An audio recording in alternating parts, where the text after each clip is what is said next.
राजस्थान के राज्यपाल श्री हरिभाऊ बागड़े जी, यहाँ के लोकप्रिय मुख्यमंत्री श्री भजनलाल जी शर्मा, राजस्थान सरकार के मंत्रीगण, सांसदगण, विधायकगण, इंडस्ट्री के साथी, विभिन्न एम्बेसडर्स, दूतावासों के प्रतिनिधि, अन्य महानुभाव, देवी और सज्जनों, राजस्थान की विकास यात्रा में आज एक और अहम दिन है। देश और दुनिया से बड़ी संख्या में डेलीगेट्स, इन्वेस्टर्स यहां पिंक सिटी में पधारे हैं। यहां उद्योग जगत के भी अनेक साथी मौजूद हैं। राइजिंग राजस्थान समिट में आप सभी का अभिनंदन है। मैं राजस्थान की बीजेपी सरकार को इस शानदार आयोजन के लिए बधाई दूंगा। साथियों, आज दुनिया का हर एक्सपर्ट, हर इन्वेस्टर भारत को लेकर बहुत ही उत्साहित है।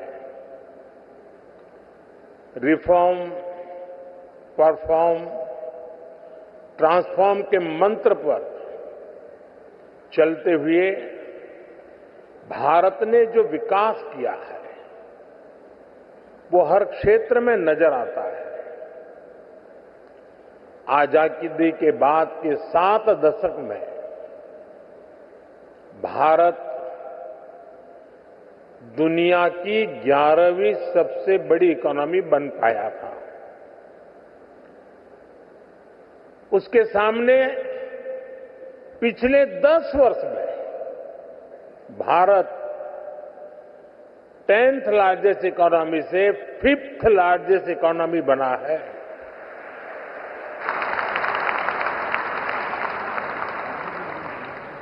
बीते 10 वर्षों में भारत ने अपनी इकोनॉमी की साइज करीब करीब डबल किया है।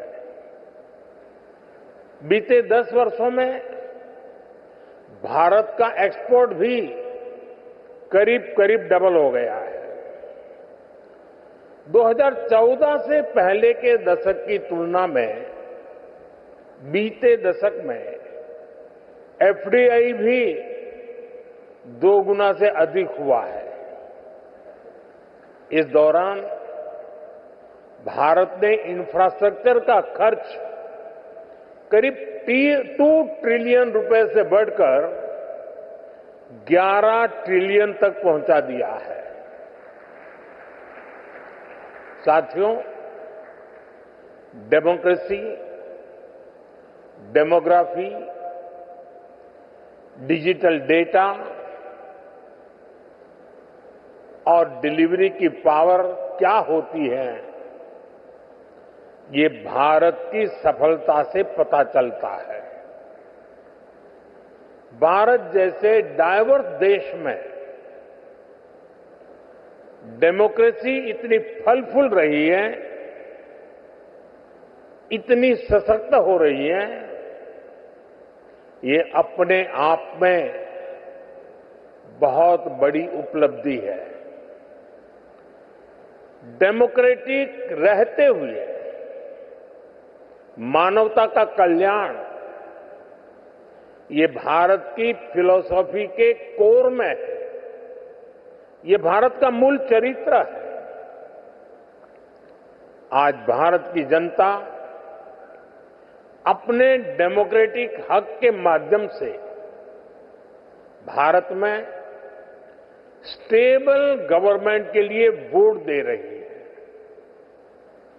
साथियों, भारत के इन पुरातन संस्कारों को हमारी डेमोग्राफी यानी युवा शक्ति आगे बढ़ा रही है। आने वाले अनेक सालों तक भारत दुनिया के सबसे युवा देशों में रहने वाला है।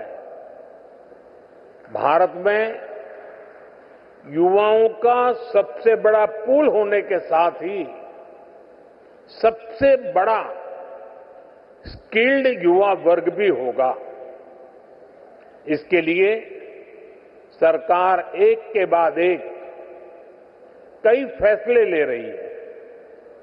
साथियों, बीते दशक में भारत की युवा शक्ति ने अपने सामर्थ्य में एक और आयाम जोड़ा। ये नया आयाम है भारत की टेक पावर, भारत की डेटा पावर। आप सभी जानते हैं कि आज हर सेक्टर में टेक्नोलॉजी का, डेटा का कितना महत्व है। ये सदी टेक ड्रिवन, डेटा ड्रिवन सदी है। बीते दशक में भारत में इंटरनेट यूजर्स की संख्या करीब 4 गुना बढ़ी है। डिजिटल ट्रांजैक्शन में तो नए रिकॉर्ड बन रहे हैं। और ये तो अभी शुरुआत है। भारत दुनिया को डेमोक्रेसी, डेमोग्राफी और डेटा की असली ताकत दिखा रहा है। भारत ने दिखाया है कि कैसे डिजिटल टेक्नोलॉजी का डेमोक्रेटाइजेशन हर क्षेत्र, हर वर्ग को फायदा पहुंचा रहा है। भारत का यूपीआई, भारत का benefit transfer scheme system, GeM, government e market place, ONDC, open network for digital commerce, ऐसे कितने ही प्लेटफॉर्म हैं जो डिजिटल इकोसिस्टम की ताकत को दिखाते हैं। इसका बहुत बड़ा लाभ और बहुत बड़ा प्रभाव हम यहां राजस्थान में भी देखने जा रहे हैं। मेरा हमेशा से विश्वास रहा है, राज्य के विकास से देश का विकास।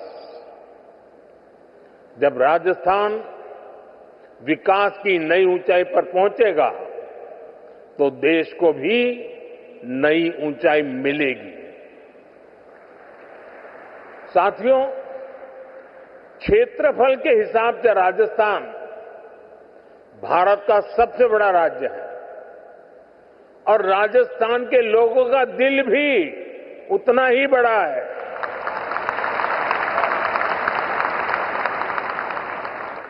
यहां के लोगों का परिश्रम, उनकी ईमानदारी, कठिन से कठिन लक्ष्य को पाने की इच्छा शक्ति, राष्ट्र प्रथम को सर्वोपरि रखने की भावना, देश के लिए कुछ भी कर गुजरने की प्रेरणा, ये आपको राजस्थान की रज रज में, कण कण में दिखाई देती है। आजादी के बाद की सरकारों की प्राथमिकता ना देश का विकास था और ना ही देश की विरासत। इसका बहुत बड़ा राजस्थान नुकसान उठा चुका है। लेकिन आज हमारी सरकार विकास भी, विरासत भी, इस मंत्र पर चल रही है और इसका बहुत बड़ा लाभ राजस्थान को हो रहा है। साथियों, राजस्थान राइजिंग तो है ही, रिलायबल भी है।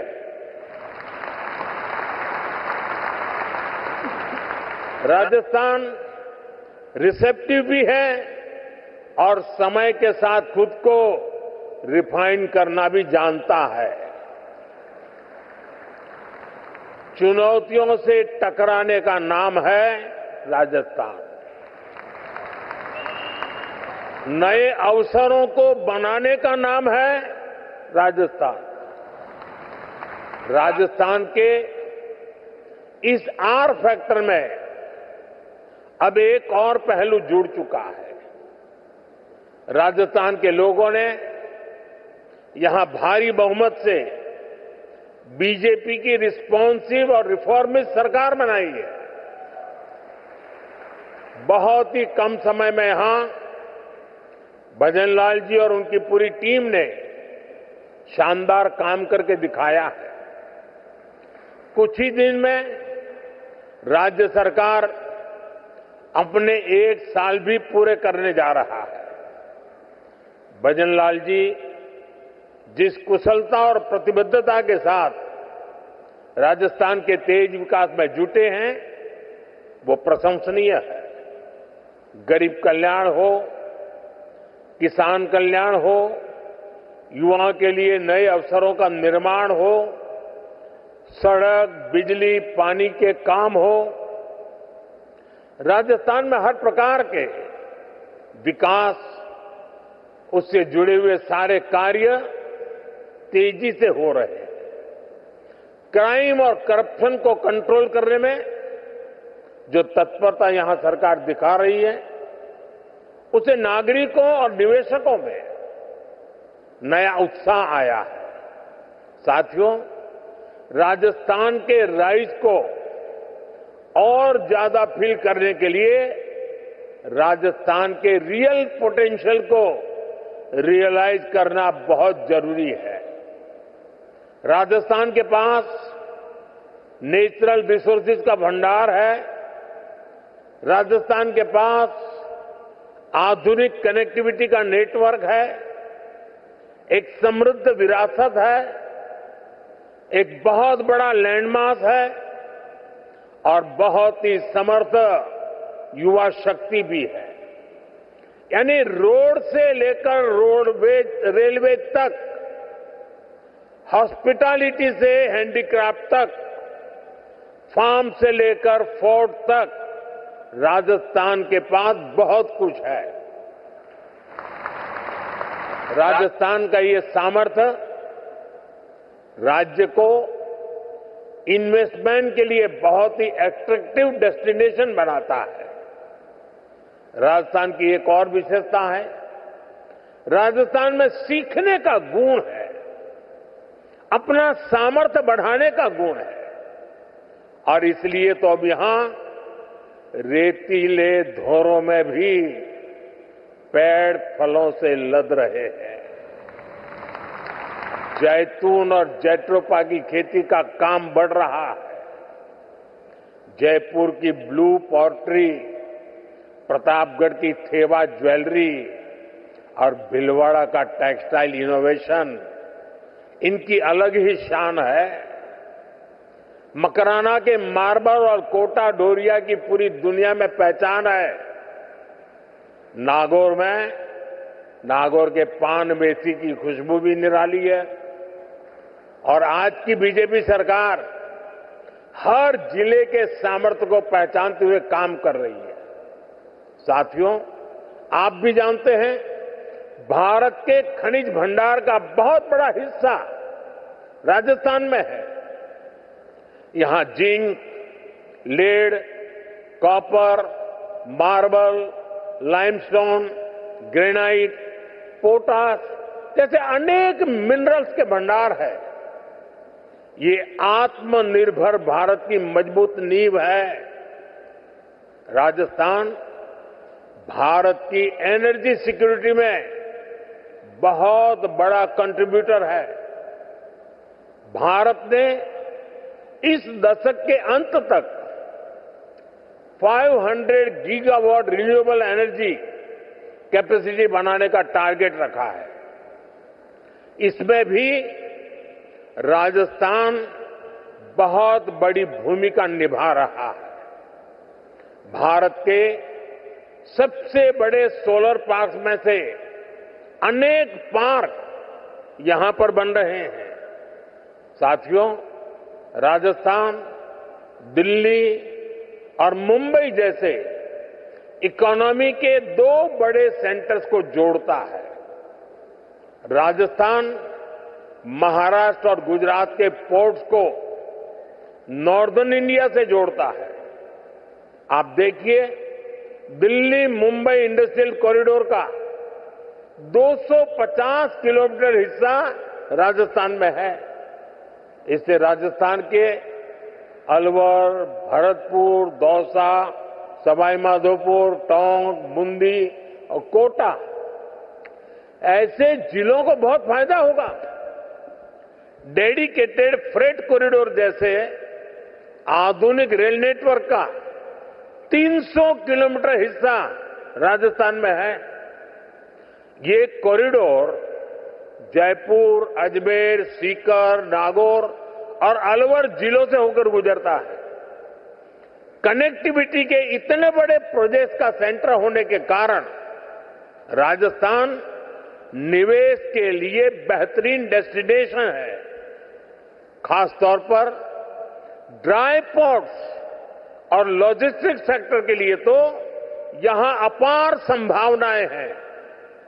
हम यहां मल्टी मॉडल लॉजिस्टिक्स पार्क का विकास कर रहे हैं। यहां लगभग 2 दर्जन सेक्टर स्पेसिफिक इंडस्ट्रियल पार्क बनाए जा रहे हैं। 2 एयर कार्गो कॉम्प्लेक्स का निर्माण भी हुआ है। इससे राजस्थान में इंडस्ट्री लगाना आसान होगा, इंडस्ट्रियल कनेक्टिविटी और बेहतर होगी। साथियों, भारत के समृद्ध फ्यूचर में हम टूरिज्म का बहुत बड़ा पोटेंशियल देख रहे हैं। भारत में nature, culture, adventure, conference, destination wedding और हेरिटेज टूरिज्म सबके लिए असीम संभावनाएं हैं। राजस्थान भारत के टूरिज्म मैप का प्रमुख केंद्र है। यहां इतिहास भी है, धरोहरें भी हैं, विशाल मरुभूमि और सुंदर जिले भी हैं। यहां के गीत, संगीत, खान-पान, उसके लिए तो जितना कहे उतना कम है। टूर, ट्रैवल और हॉस्पिटैलिटी सेक्टर को जो चाहिए वो सब राजस्थान में है।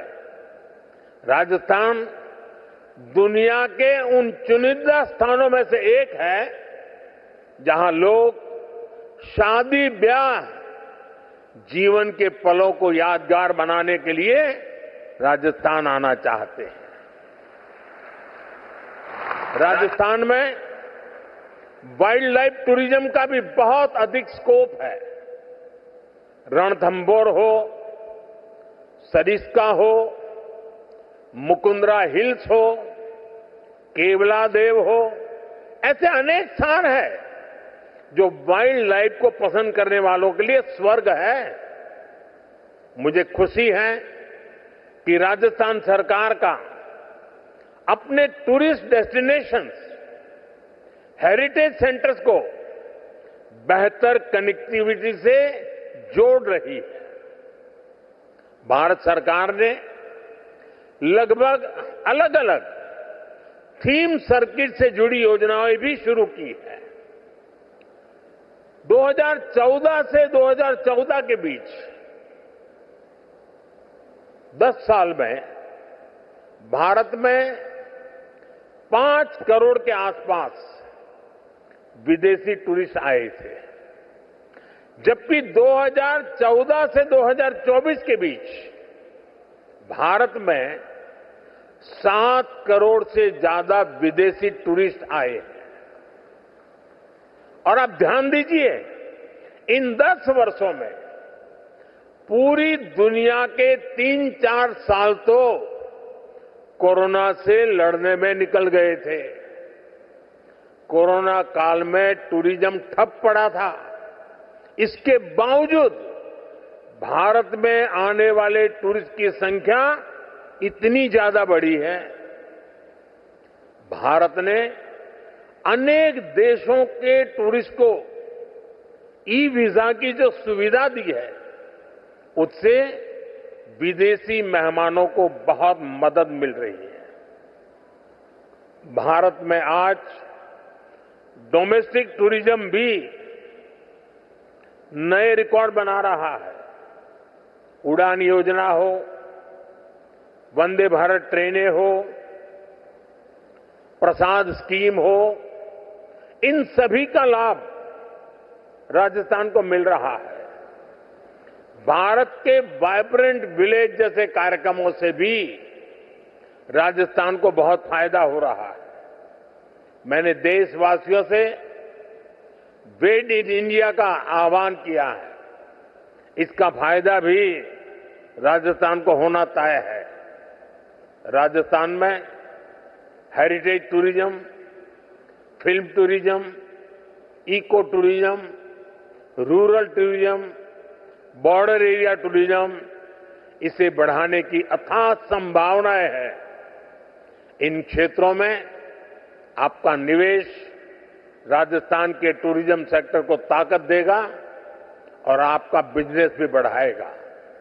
साथियों, आप सभी ग्लोबल सप्लाई और वैल्यू चेन से जुड़ी चुनौतियों से परिचित हैं। आज दुनिया को एक ऐसी अर्थव्यवस्था की जरूरत है जो बड़े से बड़े संकट के दौरान भी मजबूती से चलती रहे, उसमें रुकावटें ना आए। इसके लिए भारत में व्यापक मैन्युफैक्चरिंग बेस का होना बहुत जरूरी है। ये सिर्फ भारत के लिए ही नहीं, बल्कि दुनिया की इकोनॉमी के लिए भी आवश्यक है। अपने इसी दायित्व को समझते हुए भारत ने मैन्युफैक्चरिंग में आत्मनिर्भरता का एक बहुत बड़ा संकल्प लिया है। भारत अपने मेक इन इंडिया प्रोग्राम के तहत लो कॉस्ट मैन्युफैक्चरिंग पर बल दे रहा है।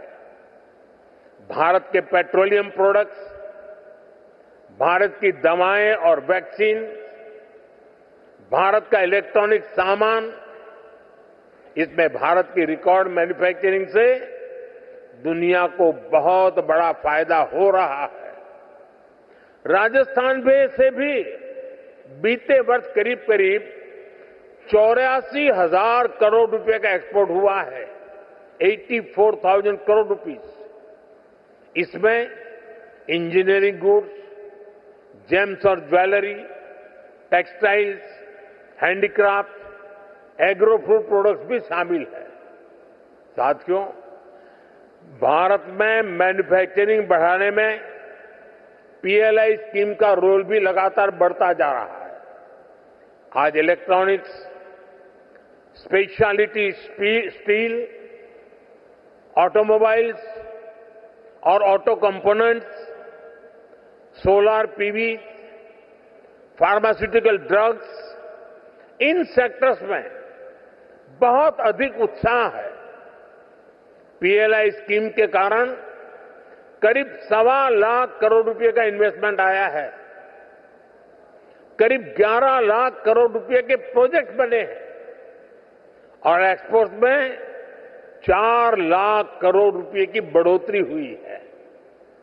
लाखों युवाओं को नए रोजगार भी मिले हैं। यहां राजस्थान में भी ऑटोमेटिव और ऑटो कंपोनेंट इंडस्ट्री का अच्छा बेस तैयार हो चुका है। यहां इलेक्ट्रिक व्हीकल मैन्युफैक्चरिंग के लिए बहुत संभावनाएं हैं। इलेक्ट्रॉनिक्स मैन्युफैक्चरिंग के लिए भी जो जरूरी इंफ्रास्ट्रक्चर की जरूरत है, वो भी राजस्थान में उपलब्ध है। मैं सभी निवेशकों से आग्रह करूंगा, इन्वेस्टर से आग्रह करूंगा, राजस्थान के मैन्युफैक्चरिंग पोटेंशियल को भी जरूर एक्सप्लोर करें। साथियों, राइजिंग राजस्थान की बहुत बड़ी ताकत है एमएसएमईज। एमएसएमईज के मामले में राजस्थान भारत के टॉप 5 राज्यों में से एक है। यहां इस समिट में एमएसएमईज पर अलग से एक कॉन्क्लेव भी होने जा रहा है। राजस्थान के 27 लाख से ज्यादा छोटे और लघु उद्योगों में काम करने वाले 50 लाख से ज्यादा लोग राजस्थान के भाग्य को बदलने का सामर्थ्य रखते हैं। मुझे खुशी है कि राजस्थान में नई सरकार बनते ही कुछ ही समय में नई एमएसएमई पॉलिसी लेकर आ गई। भारत सरकार भी अपनी नीतियों और निर्णयों से एमएसएमईज को लगातार मजबूत कर रही है। भारत के एमएसएमईज सिर्फ भारत ही नहीं बल्कि ग्लोबल सप्लाई और वैल्यू चेन को सशक्त करने में बड़ी भूमिका निभा रहे हैं। हमने कोरोना के दौरान देखा जब दुनिया में फार्मा से जुड़ी सप्लाई चेन क्राइसिस में आ गई तो भारत के फार्मा सेक्टर ने दुनिया की मदद की। ये इसलिए संभव हुआ क्योंकि भारत का फार्मा सेक्टर बहुत मजबूत है। ऐसे ही हमें भारत को बाकी प्रोडक्ट्स की मैन्युफैक्चरिंग का बहुत स्ट्रांग बेस बनाना है और इसमें हमारे एमएसएमईज का बड़ा रोल होने जा रहा है। साथियों, हमारी सरकार ने एमएसएमईज की परिभाषा बदली है ताकि उन्हें ग्रोथ के और अधिक अवसर मिल सके। केंद्र सरकार ने करीब 5 करोड़ एमएसएमईज को फॉर्मल इकोनॉमी से जोड़ा है।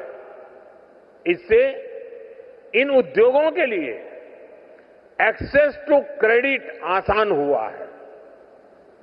हमने एक क्रेडिट गारंटी लिंक्स स्कीम भी चलाई है।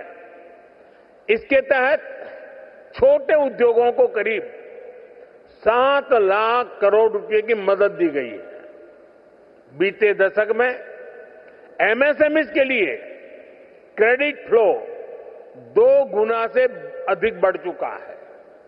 साल 2014 में जहां ये करीब 10 लाख करोड़ रुपए होता था, आज ये 22 लाख करोड़ रुपए से ऊपर जा चुका है।